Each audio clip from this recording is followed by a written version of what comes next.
Hola, bienvenido al podcast de Pensando en Lengua.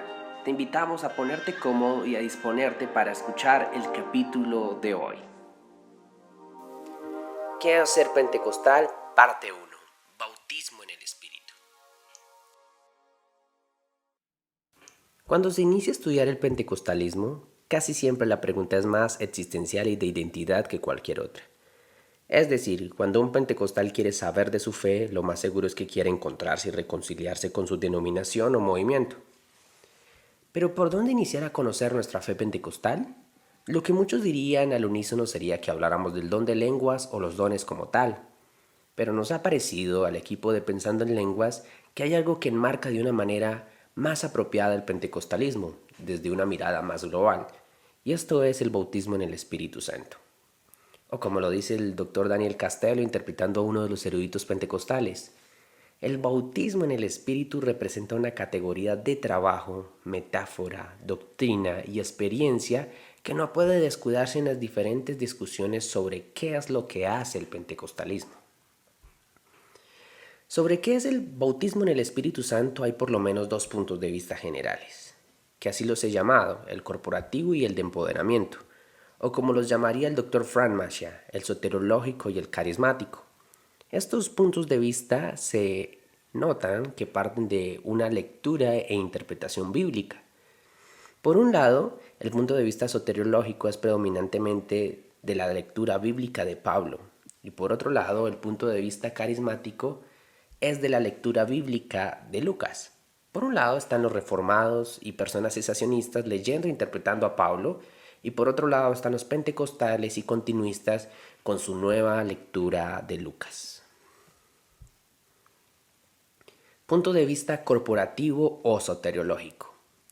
Este se podría decir que es el punto de vista más tradicional y se encuentra mayoritariamente entre los cesacionistas, el cual para beneficios de esta presentación lo mostraremos en dos vertientes, la vertiente estricta y la vertiente moderada. La vertiente estricta es básicamente como lo dice el pastor John MacArthur. Cristo bautiza al creyente con el Espíritu y lo integra en el cuerpo de Cristo. Este bautismo te añade al cuerpo de Cristo, a su iglesia. Ellos, evidentemente, tienen una hermenéutica notable, pues enseñan que al usar las secciones de enseñanza de la Biblia, de las Escrituras, y no usar las porciones históricas o narrativas de la Biblia, para determinar lo que es de prescriptivo en lugar de lo que es meramente descriptivo, lo excepcional comparado con aquello que debería considerarse como normativo. Es decir, las secciones narrativas o históricas de la Biblia no se les puede extraer la doctrina práctica o normativa para la iglesia. Esto quedaría mejor si lo sacáramos de las secciones explicativas de la Biblia. Por eso, si son secciones narrativas, posiblemente solo son experiencias únicas y de ellas no podemos aprender. Pero bueno, para concluir, la mejor definición de este punto de vista la da el mismo pastor John MacArthur en su teología sistemática cuando dice: el bautismo en el Espíritu Santo está exclusivamente asociado con la regeneración o salvación. No es algo normativo como para ser asociado con la señal temporal de don de lenguas ni con otros dones milagrosos limitados a la era apostólica.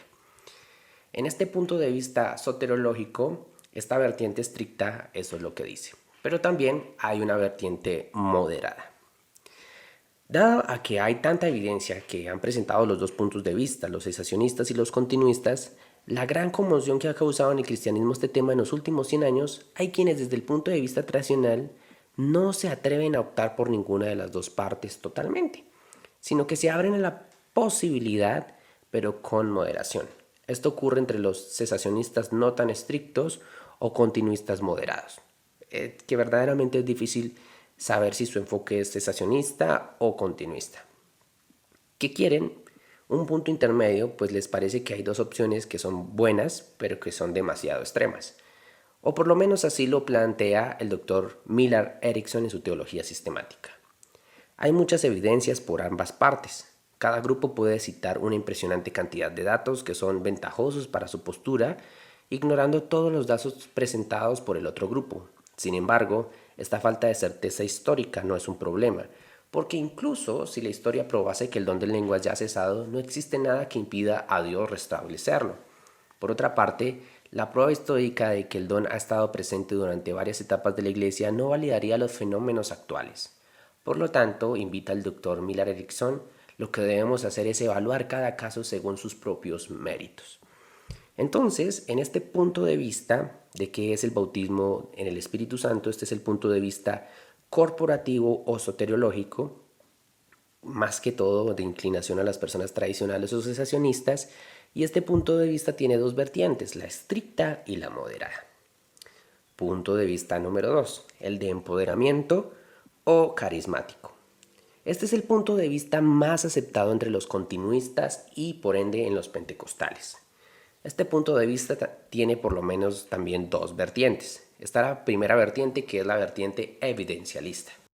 Este es la vertiente más tradicional y con mayor aceptación entre los pentecostales, y consiste en que el bautismo del Espíritu no es solo una incorporación al cuerpo del Señor, sino que como el libro de los Hechos muestra, se puede recibir un bautismo de empoderamiento para la misión. Como los de esta posición dicen, el bautismo en el Espíritu Santo es una experiencia definitiva posterior a la salvación, en la cual la tercera persona de la deidad viene sobre el creyente para ungirlo y energizarlo a favor de un ministerio especial.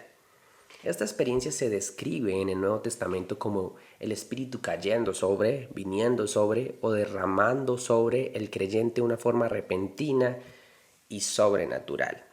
Además de esto, la particularidad de esta vertiente es que cree que hay una evidencia de este bautismo y son, pues, las lenguas. Ellos dicen, teológicamente y como experiencia se distingue el nuevo nacimiento y lo sucede. Está acompañado por las lenguas que habla quien lo recibe y tiene un propósito que lo distingue de la obra del Espíritu en la regeneración del corazón y la vida de un pecador arrepentido. El bautismo de los creyentes en el Espíritu Santo es evidente con la señal física inicial de hablar en otras lenguas como el Espíritu los dirija. Esta posición también tiene una hermenéutica especial. Los escritos de Lucas, el tercer evangelio y el libro de los Hechos provee la más clara comprensión del bautismo en el Espíritu Santo. Lucas, además de ser un certero historiador, dicen ellos, también es teólogo por derecho propio y usa el medio de la narrativa histórica para expresar la verdad teológica. Es decir, que Lucas no escribió solamente historia o narrativa, sino que él investigó y seleccionó la historia que iba a contar para que provea piso a sus fines teológicos. Una historia teológica de la cual se puede aprender y de vivir. Aparte de la vertiente evidencialista, también está la vertiente no evidencialista. Esta posición también se cree que hay un bautismo en esta posición posterior al de la conversión, pero que la evidencia no necesariamente tiene que ser las lenguas, como lo dice la Declaración de la Iglesia Metodista Pentecostal de Chile. Cree esta iglesia en el bautismo del Espíritu Santo como poder regenerador y creador de una vida nueva, acompañada de gozo y de alegría. Seguramente alguno que me esté oyendo dirá que de todas maneras pide algún tipo de evidencia, pero yo quiero que vale la pena notar que lo que llamamos no evidencialista es porque no es algo medible o físico demostrable inmediatamente, a diferencia de las lenguas. Los evidencialistas también reconocen que hay otras evidencias, pero propenden por la de lenguas más que cualquier otra. En el punto de vista de empoderamiento carismático, por lo que propenden los pentecostales y continuistas, hay dos vertientes, y es la vertiente evidencialista y la vertiente no evidencialista. Para hablar del bautismo en el Espíritu Santo, entonces, hemos hablado de dos posiciones generales. La primera posición, la corporativa o soteriológica, que habla de que el bautismo nos incorpora al cuerpo de Cristo.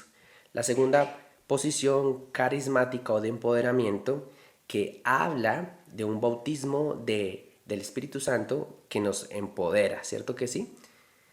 Ahora yo quiero ofrecerles un diálogo integrador entre estas dos posiciones. Como vemos, estos dos puntos de vista, el soteriológico y el carismático, con sus respectivas vertientes, son los generales y que han tenido enfrentamientos tradicionalmente. Pero ya en el ala pentecostal se ha hecho integraciones de los dos puntos de vista, como lo ha hecho el teólogo pentecostal el Dr. Frank Marsh en su libro Bautizados en el Espíritu. Cito: tal vez deberíamos hablar de una teología del bautismo del Espíritu que se define soteriológicamente y carismáticamente, un evento que tiene más de una dimensión porque es de naturaleza escatológica y no está completamente definido por las nociones de iniciación cristiana. La descripción más alta posible de la sustancia del bautismo en el Espíritu como un regalo escatológico es que funciona como un derramamiento de amor divino. Esta es la integración final de lo soteriológico y lo carismático. No es posible una integración más alta o profunda.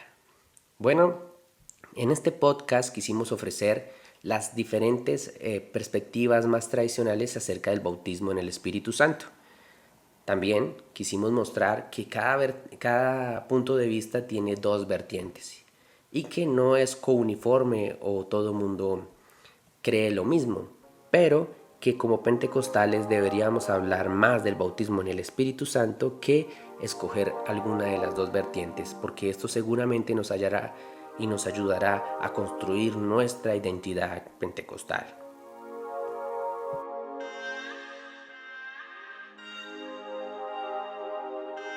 Ya hemos escuchado el podcast de hoy y también te invitamos a estar pendiente de nuestros nuevos podcasts. Dios te bendiga.